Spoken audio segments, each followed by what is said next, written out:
नमस्कार दोस्तों, MPN academy में आप सभी का हार्दिक अभिनंदन है। प्रस्तुत है बिहार करंट अफेयर्स। दोस्तों, इस वीडियो में हम लोग जून 2023 महीने के बिहार करंट अफेयर्स से संबंधित 30 महत्वपूर्ण मल्टीपल चॉइस क्वेश्चंस को हिंदी और इंग्लिश दोनों भाषाओं में व्याख्या के साथ हल करेंगे। दोस्तों, यदि आपने एमपीएन एकेडमी का टेलीग्राम का पब्लिक पेज ज्वाइन नहीं किया है तो अवश्य ज्वाइन कीजिए। टेलीग्राम पर सर्च कीजिए एमपीएन एकेडमी, इस प्रकार से लोगो आपको दिख जाएगा, ज्वाइन कर लीजिए उसे। क्या क्या आपको मिलेगा वहाँ पर? इंपॉर्टेंट अपडेट्स और न्यूज़ मिलेगी बीपीएससी एग्जाम से संबंधित। फ्री प्लानिंग और स्ट्रेटजी की पीडीएफ मिलेगी आपको इस टेलीग्राम पेज पर। टॉपर के रिजल्ट्स अनाउंस किए जाते हैं एमपीएन एकेडमी ऐप के जो टेस्ट सीरीज होते हैं करंट अफेयर्स और स्टैटिक पोर्शन के, और एमपीएन एकेडमी यूट्यूब चैनल के वीडियो अपडेट्स भी आपको मिलेंगे। तो इस पेज को अवश्य ज्वाइन कीजिए। पहला प्रश्न है, बिहार में बहने वाली किस नदी पर घड़ियाल वन्यजीव अभयारण्य बनाए जाने की घोषणा की गई है? On which river flowing in Bihar घड़ियाल wildlife sanctuary has been announced? The right answer is option number A, Son नदी।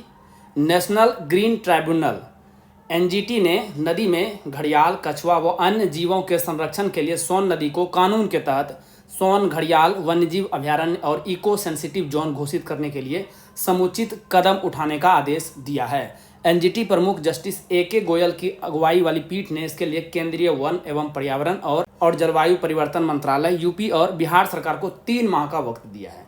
एनजीटी के आदेश के आलोक में राज्य सरकार यह कार्रवाई करेगी। अभयारण्य घोषित होते ही नदी के कई हिस्से में बालू की खुदाई बंद हो जाएगी। इसी से संबंधित एक और प्रश्न देखते हैं।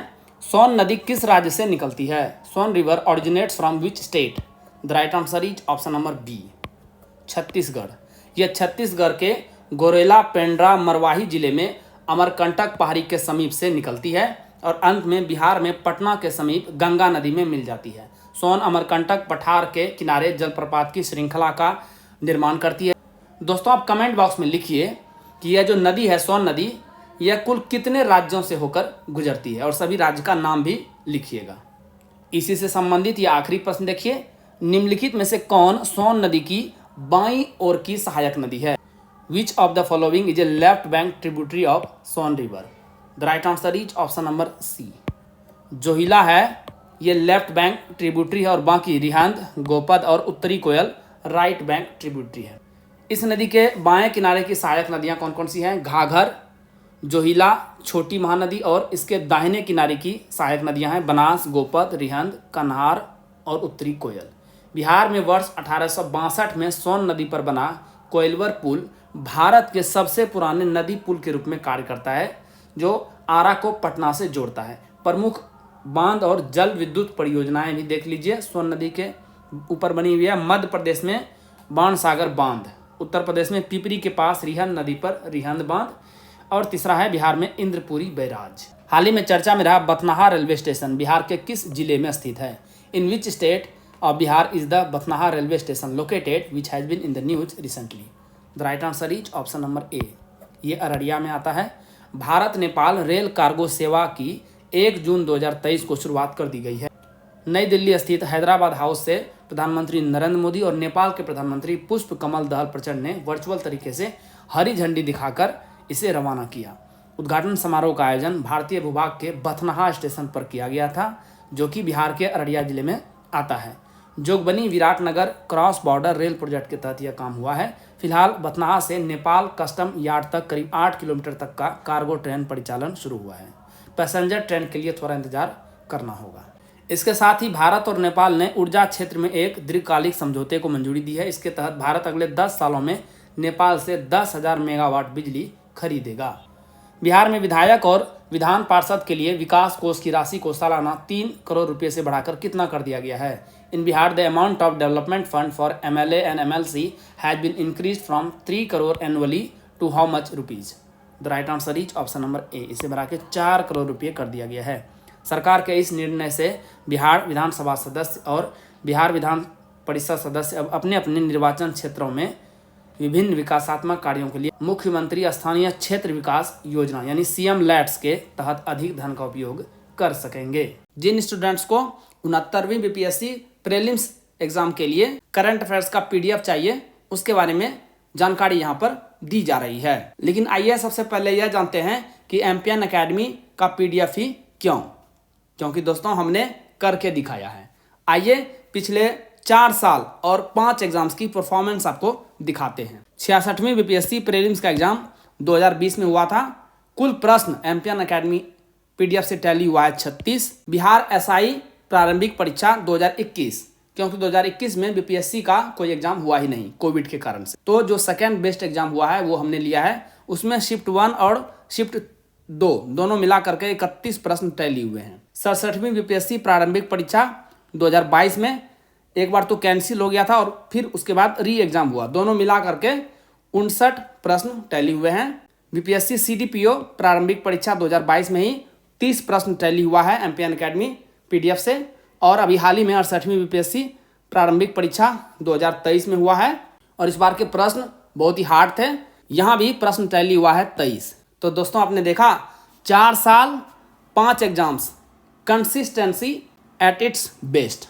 एम्पियन एकेडमी दोस्तों कंसिस्टेंसी के लिए जाना जाता है। कुल मिला करके Empion academy current affairs PDF से इन 5 एग्जाम्स में 217 प्रश्न पूछे गए थे करंट अफेयर्स से संबंधित और 179 क्वेश्चंस टैली हुआ है एम्पियन एकेडमी पीडीएफ से। तो परफॉर्मेंस क्या रहा 82.49% and that is Empion academy for you. दोस्तों इन सभी एग्जाम्स में पूछे गए करंट अफेयर्स जो कि एम्पियन एकेडमी से टैली हुए हैं, इस सभी की वीडियो आपको इस यूट्यूब चैनल पर मिल जाएगी और हमारे एम्पियन एकेडमी के टेलीग्राम पेज पर भी वीडियो का लिंक आपको मिल जाएगा। आपको इन सभी वीडियोस को देखना चाहिए क्योंकि इससे आपको पता चलेगा कि किस प्रकार से प्रश्न बीपीएससी प्रीलिम्स एग्जाम्स में पूछे जाते हैं और एम्पियन एकेडमी का इस्तेमाल आप लोग इसे क्रैक करने में कैसे कर सकते हैं। आइए अब बात करते हैं कि 69वीं BPSC prelims exam current affairs PDF जो एम्पियन एकेडमी द्वारा जारी की जाती है क्या क्या आपको मिलेगा और किस प्रकार से आप साल भर के करंट अफेयर्स को सिस्टमेटिक तरीके से केवल 18 घंटे में रिवाइज कर सकते हैं एक बार। सबसे पहला टाइप जो कंटेंट मिलेगा वो मिलेगा वीकली करंट एमसीक्यूज नेशनल और इंटरनेशनल। साल भर में कुल 50 पीडीएफ के लगभग रहेंगे। इसमें बजट और इकोनॉमिक सर्वे भी इंक्लूड रहेगा। एक पीडीएफ को रिवाइज करने में 6 मिनट का समय लगेगा, तो 300 मिनट यानी 5 घंटे में आप साल भर के वीकली करंट एमसीक्यूज को एक बार रिवाइज कर सकते हैं। सेकेंड टाइप का कंटेंट है monthly current affairs short notes national और इंटरनेशनल का 12 महीने का 12 पीडीएफ। एक पीडीएफ को रिवाइज करने में आपको 30 मिनट का समय लगेगा, तो कुल 6 घंटे में इसे भी आप साल भर के कंटेंट को समाप्त कर सकते हैं। बिहार मंथली करंट अफेयर्स, इसकी आपको एमसीक्यूज और शॉर्ट नोट्स दोनों एक ही पीडीएफ में अवेलेबल कराई गई है। 14 पीडीएफ रहेगा, 12 महीने का 12 पीडीएफ, उसके बाद इकोनॉमिक सर्वे और बजट। एक पीडीएफ को रिवाइज करने में लगभग 30 मिनट का समय लगेगा, तो कुल 7 घंटे में इसे भी आप समाप्त कर लेंगे। इसके अलावा आपको golden current affairs app based revision test series भी प्रोवाइड किया जा रहा है। इससे आप अपना खुद का इवेल्युएशन यानी मूल्यांकन कर सकते हैं कि आपकी तैयारी कैसी चल रही है। दोस्तों करंट अफेयर्स में तो एम्पियन एकेडमी का कोई जोड़ ही नहीं है मार्केट में। Empion is champion in current affairs. इसके अलावा दोस्तों हमने diamond static GK test series launch किया हुआ है। इसमें आपको अल्ट्रा इंपॉर्टेंट 3000 एमसीक्यूज मिलेंगे विद एक्सप्लेनेशन और जो पूरा टेस्ट सीरीज है वो 25 भाग में डिवाइडेड है, यानी 25 सेट मिलेंगे आपको और एक सेट में 120 प्रश्न रहेंगे। हिस्ट्री से 30 प्रश्न, साइंस से 30 प्रश्न एक सेट में, बिहार से 20 प्रश्न, इकोनॉमी से 10 प्रश्न, पॉलिटी से 10 प्रश्न, ज्योग्राफी से 10 प्रश्न और मैथ और रीजनिंग के भी 10 प्रश्न आपको मिलेंगे। मैथ और रीजनिंग को छोड़ करके आपको सभी का एक्सप्लेनेशन मिल जाएगा। और पिछले साल की परफॉर्मेंस इसमें भी शानदार रही है। 25 सेट हैं दोस्तों और 24 प्रश्न टैली हुआ है, यानी हर एक टेस्ट से लगभग एक प्रश्न टैली हुआ है। और एक टेस्ट को सॉल्व करने के लिए आपको 90 मिनट्स का समय दिया जाता है।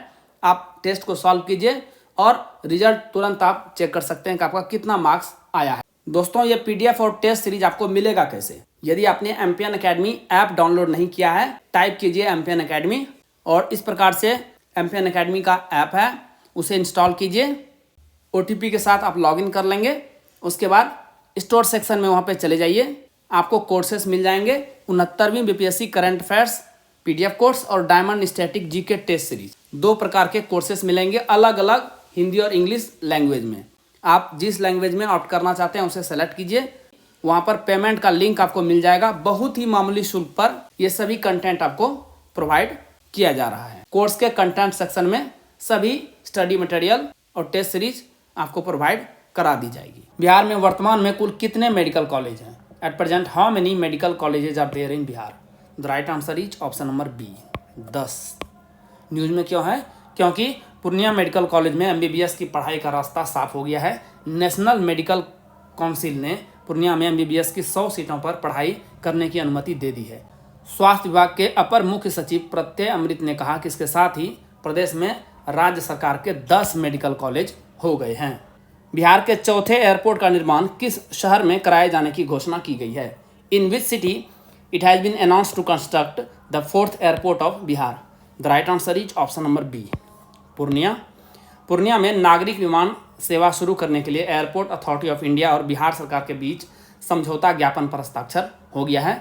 पटना, गया और दरभंगा के बाद अब पूर्णिया से भी यात्री विमान के जरिए दूसरे शहर तक जा सकेंगे। एयरपोर्ट अथॉरिटी ऑफ इंडिया ने ट्वीट करके यह जानकारी दी है। उड़ान योजना के तहत 2000 करोड़ रुपये खर्च करके पूर्णिया एयरपोर्ट को भी दरभंगा एयरपोर्ट की तर्ज पर विकसित किया जाना है। बिहार का पहला वंदे भारत एक्सप्रेस ट्रेन किस रूट पर शुरू हो गया है? Bihar first Vande Bharat express train has started on which route? The right answer is option number ए, पटना हटिया। यदि पटना रांची भी ऑप्शन में रहे तो सही जवाब होगा। वैसे ट्रेन का नाम है पटना हटिया वंदे भारत एक्सप्रेस ट्रेन। प्रधानमंत्री नरेंद्र मोदी ने 27 जून को भोपाल के रानी कमलापति रेलवे स्टेशन से देश भर में चलने वाली 5 वंदे भारत ट्रेनों को हरी झंडी दिखाई है।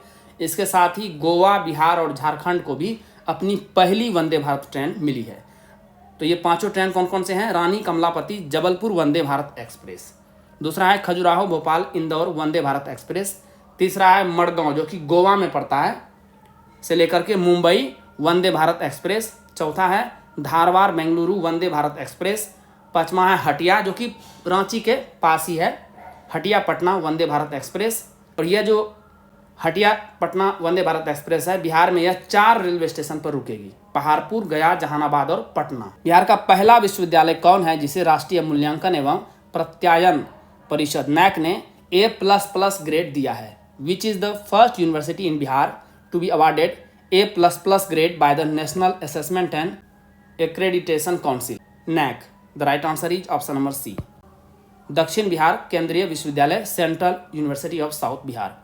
दक्षिण बिहार केंद्रीय विश्वविद्यालय को 3.58 CGPA मिला है जिस कारण से इसे A++ ग्रेड दिया गया है। पहले से A ग्रेड प्राप्त था इसे, यानी 3.5 से कम CGPA था। 2009 में स्थापित केंद्रीय विश्वविद्यालय की शुरुआत गया और पटना में किराए के भवन से की गई थी। 2018 में सीमित संसाधनों के साथ यह गया जिले की टिकारी पंचानपुर के अपने अस्थायी कैंपस में शिफ्ट हुआ और लगातार अपनी ऊंचाइयों को प्राप्त कर रहा है। राष्ट्रीय संस्थागत रैंकिंग फ्रेमवर्क NIRF 2023 की टॉप 100 रैंकिंग में बिहार के कितने संस्थानों ने जगह बनाई है? How many institute of Bihar have made it to the top 100 rankings of the national institutional ranking framework NIRF 2023? The right answer is option number C, 6 संस्थानों ने जगह बनाई है।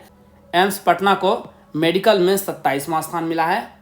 फार्मेसी कैटेगरी में बिहार के हाजीपुर के national institute of pharmaceutical education and research को 44वां स्थान प्राप्त हुआ है। मैनेजमेंट कैटेगरी में IIM अहमदाबाद को 53वीं रैंक मिली है। NIRF रैंकिंग में पहली बार कृषि और संबद्ध क्षेत्र को जोड़ा गया है। इसमें डॉक्टर राजेंद्र प्रसाद केंद्रीय कृषि विश्वविद्यालय समस्तीपुर पूसा को 33वां स्थान प्राप्त हुआ है। अब आते हैं इंजीनियरिंग कैटेगरी में, तो IIT पटना ने इंजीनियरिंग में 41वां स्थान प्राप्त किया है जबकि NIT पटना को 56वीं रैंक मिली है। NIRF 2023 की समग्र रैंकिंग में बिहार के किस संस्थान ने शीर्ष 100 में जगह बनाई है? Which institute of Bihar have made it to the top 100 in the overall ranking of NIRF 2023? एक ही संस्थान है, सही जवाब है option number A, IIT Patna. IIT Patna ने ओवरऑल कैटेगरी में 66वीं रैंक हासिल की है। 7 साल पहले IIT पटना ने इंजीनियरिंग में NIRF रैंकिंग में 10वां स्थान प्राप्त किया था, लेकिन 2022 में फिसलकर यह इंजीनियरिंग में 33वें स्थान पर पहुंच गया है और इस बार यह 41वें स्थान पर रहा और ओवरऑल टॉप 100 में यह 66वें स्थान पर रहा। किस जिले में स्थापित सिमुलतला आवासीय विद्यालय की तर्ज पर बिहार के सभी प्रमंडलों में एक एक आवासीय विद्यालय की स्थापना करने की घोषणा की गई है? On the lines of Simultala Residential School established in which district? It has been announced to set up one residential school each in all the divisions of Bihar. The right answer is option number A. यह विद्यालय जमुई जिले में है। इन विद्यालयों में वर्ष 2024 से नामांकन शुरू करने का लक्ष्य तय किया गया है। इसके बाद के चरण में हर जिले में इस तरह के आवासीय विद्यालय स्थापित किए जाएंगे और पहले चरण के लिए 12 जिलों का चयन किया गया है। नए चयनित स्थानों की उपयुक्तता की जांच के लिए 5 सदस्यीय कमेटी का गठन किया गया है, जो बिहार शिक्षा परियोजना परिषद तथा एएन सिन्हा इंस्टीट्यूट के सहयोग से प्रमंडलों में आवासीय विद्यालय की स्थापना के लिए स्थल का चयन करेगी। खोवा, लाई और अनारसा बिहार के किस जिले का उत्पाद है? Khoa, lai and anarsa are the products of which district of Bihar? The right answer is option number A, Gaya. Bihar के 8 उत्पाद जीआई टैग की दौड़ में शामिल हो गई है। इसमें गया की खोवा, लाई और अनारसा का नाम जुड़ गया है। पहले से गया का तिलकुट, उद्वंत नगर, भोजपुर का खुरमा, सीतामढ़ी की बालूशाही, हाजीपुर का केला, नालंदा की 52 बूटी साड़ी और गया का पत्थल कटी स्टोन क्राफ्ट के आवेदन स्वीकृत मिलने के बाद जीआई चिन्ह प्राप्त करने की प्रक्रिया में है। आवेदन स्वीकृति के 3 महीने के अंदर जीआई जर्नल में दावा आपत्ति का प्रकाशन अनिवार्य होता है। कोई आपत्ति नहीं मिलने पर जीआई रजिस्टर में उत्पाद को दर्ज कर 10 वर्षों के लिए जीआई प्रमाण पत्र निर्गत किया जाता है। अब इसी से संबंधित एक और प्रश्न देखिए, बिहार के कुल कितने उत्पादों को जीआई टैग जारी किया गया है? अब GI tag has been issued to how many products of Bihar till now? The right answer is option number D, 15 उत्पाद हैं। सभी का नाम जान लीजिए।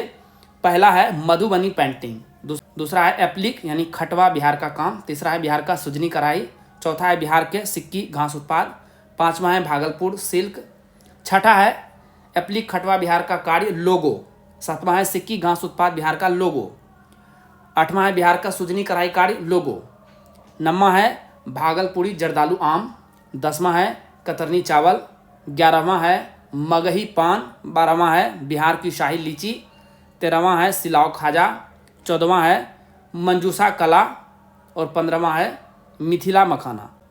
अच्छा, आप कमेंट बॉक्स में लिखिए कि सिलाव खाजा जो बिहार का उत्पाद है ये किस जिले का उत्पाद है? बिहार के नए अनुसूचित जाति और अनुसूचित जनजाति कल्याण मंत्री कौन बने हैं? Who has become the new scheduled caste and scheduled tribe welfare minister of Bihar?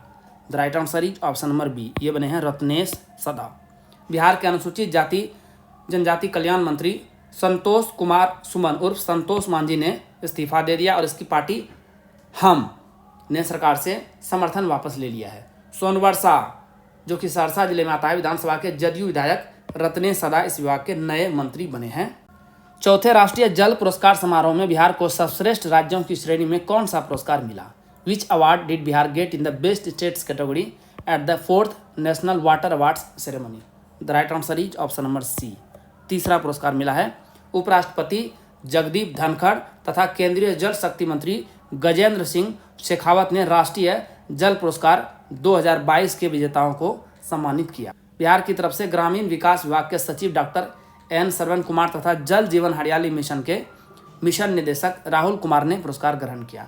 राज्य सरकार की महत्वाकांक्षी परियोजना जल जीवन हरियाली अभियान अंतर्गत कराए जा रहे वृहद प्रयासों के फलस्वरूप राज्य को यह महत्वपूर्ण उपलब्धि प्राप्त हुई है। आप कमेंट बॉक्स में लिखिए कि मुख्यमंत्री नीतीश कुमार ने जल जीवन हरियाली अभियान की शुरुआत कब की थी? डेट लिखिए और साल। विश्व के सबसे बड़े विराट रामायण मंदिर के निर्माण का कार्य बिहार के किस जिले में शुरू किया गया है? In which district of Bihar the construction work of world's largest Virat Ramayan temple has been started?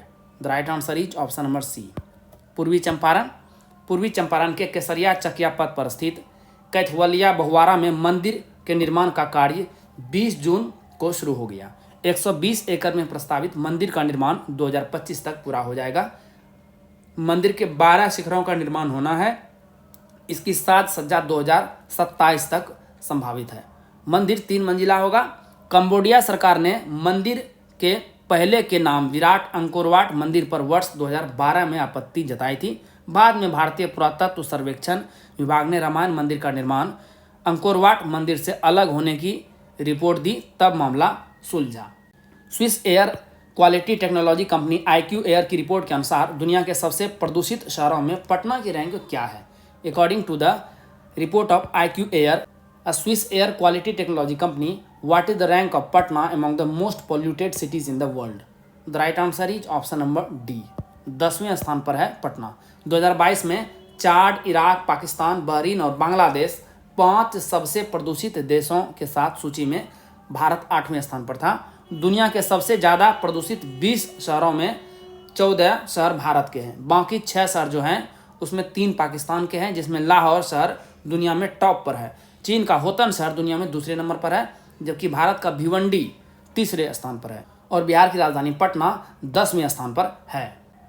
2023 में जारी सर्वे रिपोर्ट के अनुसार चंबल नदी के बाद दुनिया में किस नदी में सर्वाधिक घड़ियाल पाए गए हैं? According to the survey report released in 2023 after the Chambal river, in which river the maximum number of gharials have been found in the world?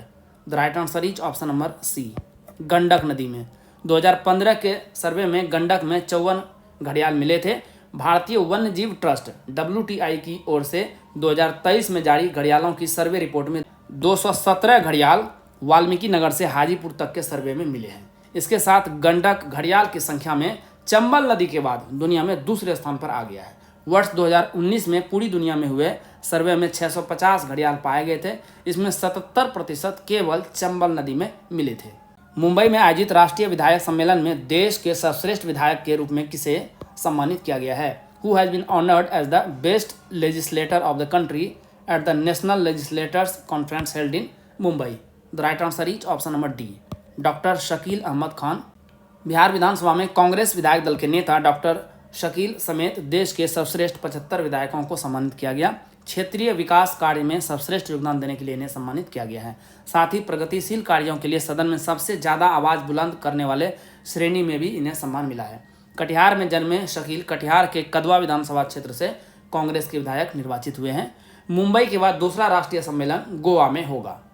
हाल ही में किस संस्थान ने सुल्तानगंज अगवानी घाट पुल ढहने की जांच रिपोर्ट बिहार सरकार को सौंपी है? Which institute has handed over the report of the investigation of Sultanganj Aguwani Ghat bridge collapse to the Bihar government recently? The right answer is option number D, IIT Roorkee.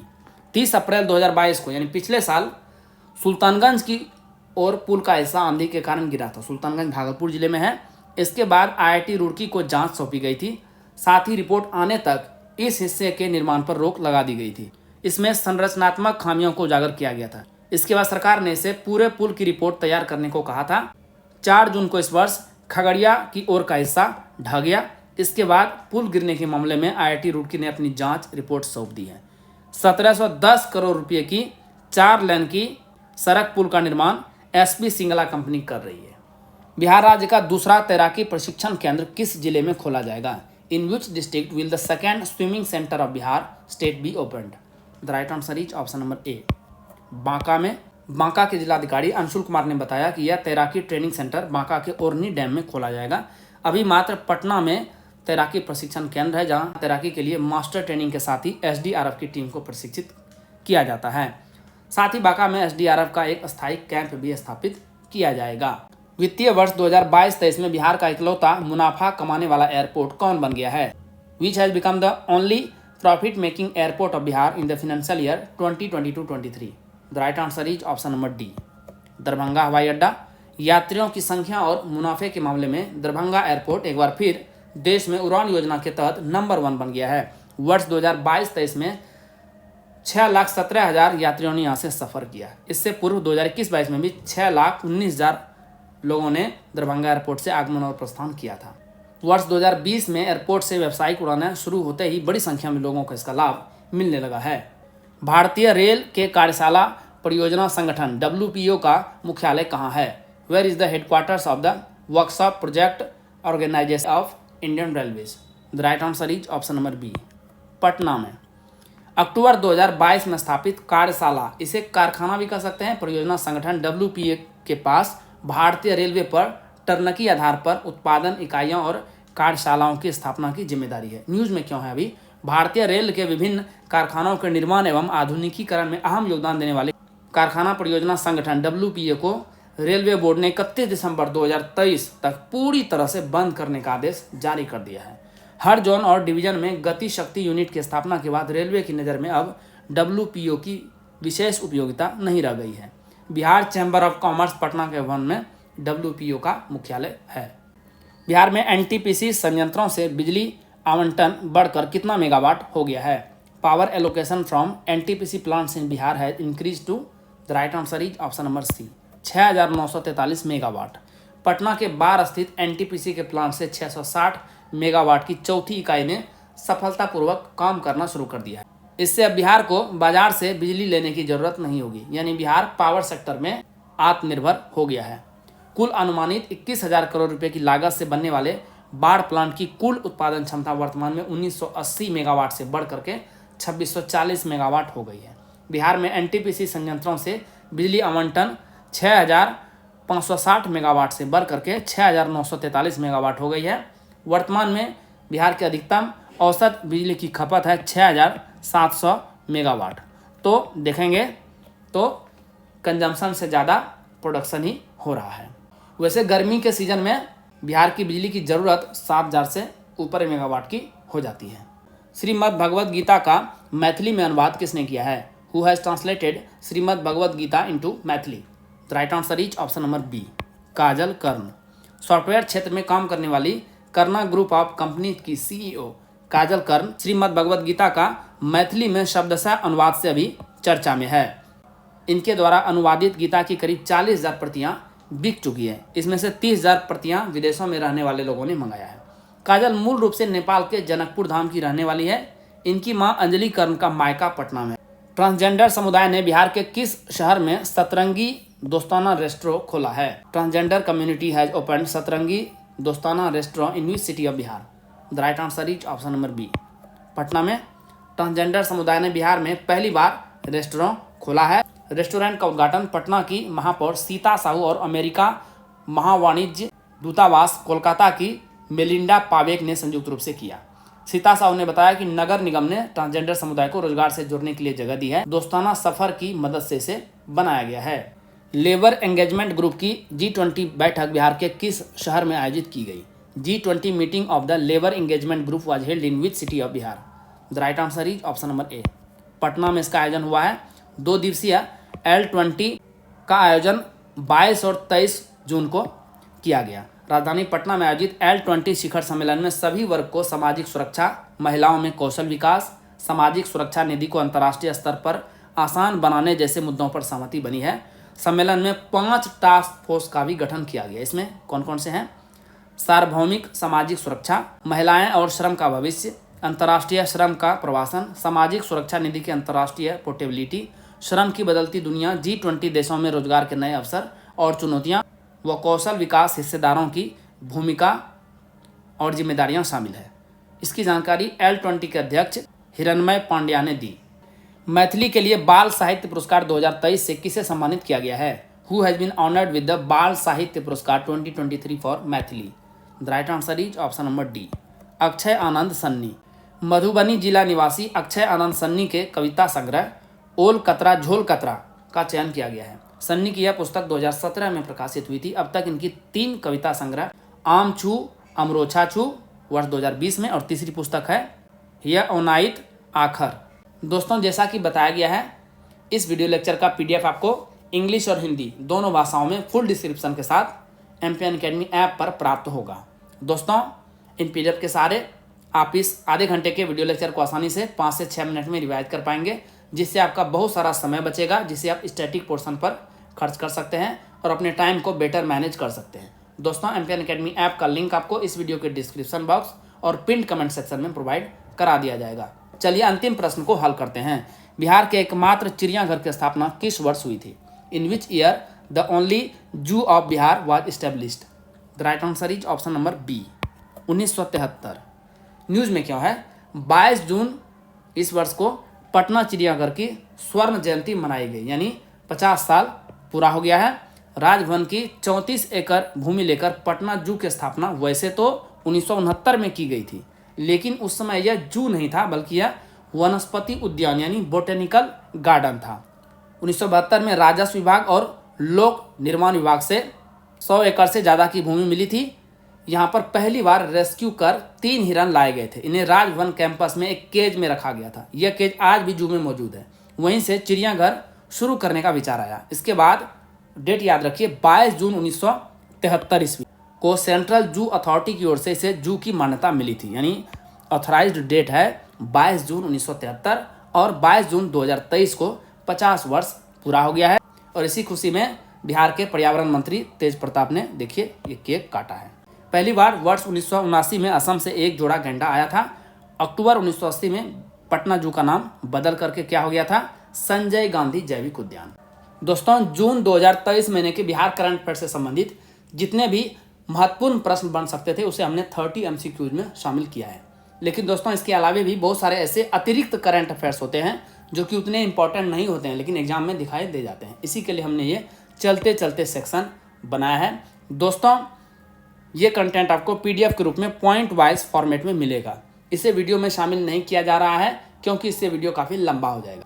दोस्तों इसी के साथ बिहार करंट अफेयर्स के इस एडिशन को समाप्त करने की आपसे इजाज़त चाहूँगा। वीडियो देखने के लिए बहुत बहुत धन्यवाद। Thank you very much. जल्द ही मिलते हैं अगले वीडियो में। All the best for your exam preparation.